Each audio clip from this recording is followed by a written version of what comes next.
Gracias por continuar con nosotros. Y Pablo, ¿cuál sería la solución a esta crisis? ¿Una reforma migratoria comprensiva? Eso ha sido la solución por muchos años, pero la pregunta va a ser quién va a tener el liderazgo para explicarle eso a las personas que están en contra, que sigue siendo una minoría de personas que están en contra de una reforma completa, ¿no?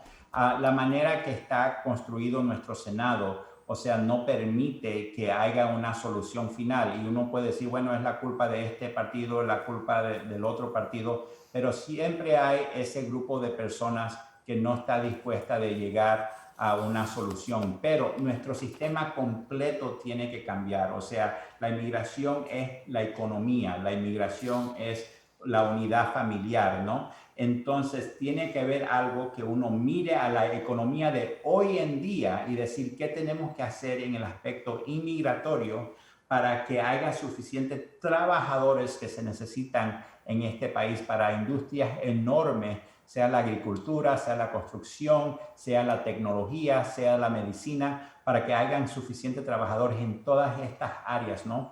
Entonces, desde que NAFTA, desde la amnistía reforma del 86, hay estos 10 a 12 millones de personas indocumentadas que no son personas simplemente, son trabajadores que nuestra economía demanda, ¿no? Entonces, hasta que no haya una solución que nuestra economía puede ir a buscar legalmente a esos trabajadores, siempre va a haber este problema, ¿no? Entonces, los otros problemas que ponen estrés, las personas indocumentadas aquí, que muchas personas les preocupa mucho, sea las escuelas, sean los hospitales, sean nuestros recursos, o sea, todas esas cosas se arreglan cuando hay un sistema legal que los trabajadores puedan venir a trabajar aquí legalmente, pagar impuestos y no estar usando recursos que supuestamente no están pagando. Pero sabemos que los inmigrantes pagamos muchos impuestos, ¿no? Entonces se necesita liderazgo, se necesita soluciones, y cuando haya eso, entonces el problema de la frontera se arregla. Por supuesto, también muy complejo todo lo que está pasando en nuestros países en Centroamérica y Latinoamérica, y eso sí va a demandar un líder, no solamente de los Estados Unidos, pero de nuestros países también, porque una cosa, Jackie, que yo se lo he mencionado esto a nuestros representantes locales, si uno mira de dónde viene la inmigración indocumentada a este país, cuando uno dice, bueno, viene de México, sí, pero México es un país muy grande. La mayoría de las personas indocumentadas vienen de regiones muy particulares de México, no es el país entero, vienen de regiones muy particulares, lo mismo en Guatemala, lo mismo en Honduras. Entonces, uno puede ver que si hay un arreglo en una ciudad o una área particular, va a bajar el número de personas indocumentadas en este país. Entonces, se necesita líderes en ambos países, en todos los países, para llegar a una solución. Es un problema bastante complejo, pero ahí es porque la razón que se necesita líderes, ¿no? Claro, antes de terminar, en estos momentos, hablando de la reforma, hay tres propuestas presentadas. Está la reforma comprensiva que presentó los demócratas y que lleva la venia del presidente Biden. Está la reforma pequeña que quiere pasar los demócratas para darle legalidad a los trabajadores del campo, a los tepecianos, a los dreamers. Y está otra tercera más pequeña que se llama Proyecto Dignidad, que esa es por los republicanos, un grupo de republicanos, Lindsey Graham, María Elvira Salazar, Mario Díaz Balar, un grupo grande que han presentado ese otro proyecto. De esos tres, ¿crees tú que alguna llegue a concretarse con esta situación tan convulsa que tenemos en la frontera, que eso lo que hace es que a muchos republicanos y demócratas echen hacia atrás cuando ven esta situación?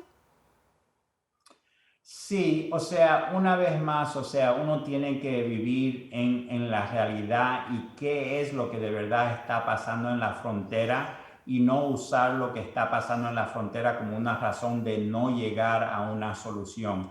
Y creo que todo el mundo tiene que ponerse las pilas y ser práctico. Ni los demócratas, ni los republicanos, ni nadie debe decir, mira, esto o nada. Buscar qué se puede llegar, y aunque sea algo mucho más chico, o sea, sigue siendo un paso algo mejor. O sea, la pregunta es, si podemos llegar a este punto, esto es mejor de lo que estábamos antes, y yo creo que si podemos hacer, aunque sean cosas chicas, la debemos hacer. Porque mire, el DACA fue algo bastante chico, entre comillas. Fue una orden ejecutiva, no fue una ley y solamente daba un permiso de trabajo de 2 años. No es una solución permanente. Pero wow, eso ha dado un beneficio enorme por muchos años. Lo mismo con el TPS. Entonces, si podemos hacer algo, lo debemos hacer y no decir porque no podemos, o sea, lo perfecto no puede ser el enemigo de lo bueno, ¿no? Entonces, si podemos hacer cualquier mejoría ahora es algo, pero por supuesto,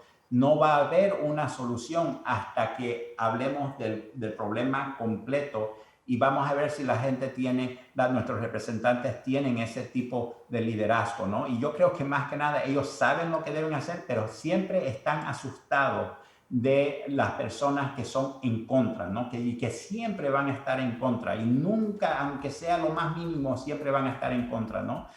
Entonces no podemos dar esa voz a las personas que están, digamos, a los extremos y apoderar a las personas que son la mayoría de las personas que están buscando soluciones. Claro que sí. Bueno, Pablo, muchísimas gracias por haber estado aquí con nosotros hoy. Todavía tenemos muchísima tela más por donde cortar. Nuevamente te invitaremos. Gracias. Siempre es un placer contar contigo. Hacemos una pausa comercial y no se mueva, que ya volvemos con más.